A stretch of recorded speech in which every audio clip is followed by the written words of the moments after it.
Hey everyone, it's Warren. I am looking at Slack as one of the communication platforms, and it's not something I have used before. It reminds me a little bit of Discord, which is a really similar communication channel that I use with my friends whenever we're playing video games or whenever I just want to chat with them in like a big group message channel. So some of the key features here is that you have different channels you can create.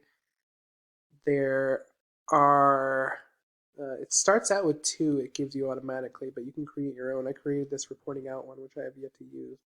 But messaging them is really simple. I think that's one of the advantages of using this platform is how easy it is to use.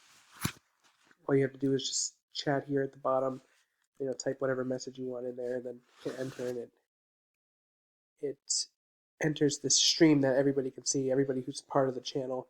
There's also direct messaging that so you can chat with people one on one.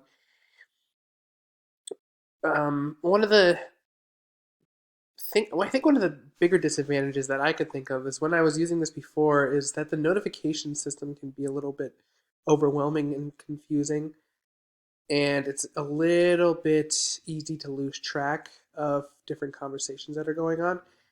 I don't know how that would be something that could be improved, but that is definitely something that I felt as I was using it.